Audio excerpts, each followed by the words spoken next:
the home court advantage for a minute. Since Sandra shouted us out. I'm Anita Warren, I'm with Weeksville Heritage Center.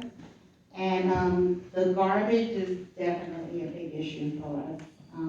We don't have the capacity to really constantly clean the garbage that flows over here onto the site, particularly in front of the historic houses, which, is embarrassing because it makes it seem like we're being neglectful when that's not the case.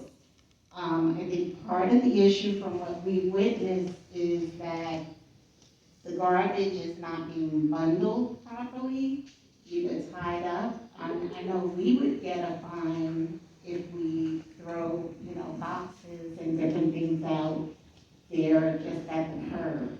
So I think that's one issue. A suggestion I have is it would be great to see garbage receptacles on different corners, because literally there's nowhere to throw trash. If you're just walking by, if you're a student, or walking to the bus stop, there's nowhere to put the trash, so guess where it's gonna go? The other the other side of that equation is the curbing, people not curbing their dogs is a huge, huge problem. And the rats like that too, Yeah. by the way. They eat They it. do? They eat it. Oh, well, thank goodness I haven't witnessed that, but, it's a terrible problem. We're trying to figure out a campaign we can start around the museum to ask people to help out and pick up the poop as they go along. But one thing I wanted to say, is that we're a small organization with a big footprint. The commodity we do have is space. So we've encouraged tenant associations, block associations, like to meet here, to convene here. We're not a social service organization, we're a cultural organization, a historic site, but we have space for people to meet and have these conversations and organize. I don't know if this makes it worse. But the other thing I wanted to share is that we actually are doing open streets this summer.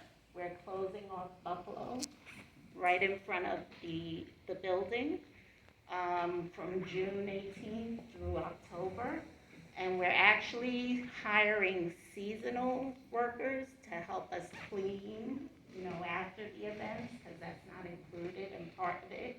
And we're also looking for a part-time custodian to keep on top of some of this stuff.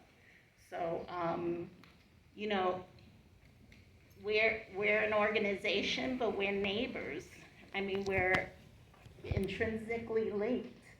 So please do utilize us and partner with us. We'd be happy to coordinate on a quarterly block cleanup or a cleanup of the perimeter and stuff. I have two questions. Can I just follow up on what you said real quick?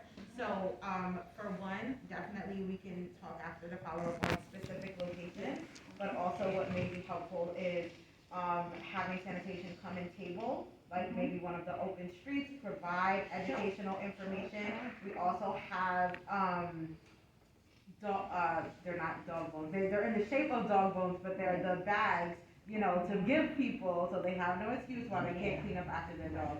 That is something that we regularly enforce, but we unfortunately do have to catch them in the act. So, if we have people that are able to give us, times where people are out there and they're doing it, then we can request to have enforcement. So we definitely happy to work together to try to, educate as much as we can, and then of course follow that up with enforcement. Yes, great, that would be great. The two questions I have, or concerns I have, is I guess to DOT, is about, lighting in this area, because that contributes.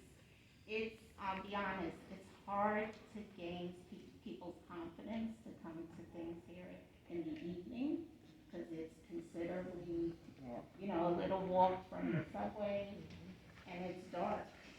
So it's hard. We actually just got a grant to do some lighting around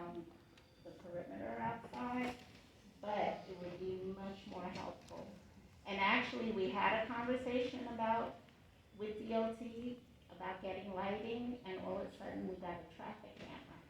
So, I don't know how that worked out, but, and that leads me to the other issue is like communication and coordination between agencies, because things just seem to like pop up and happen without any communication to us.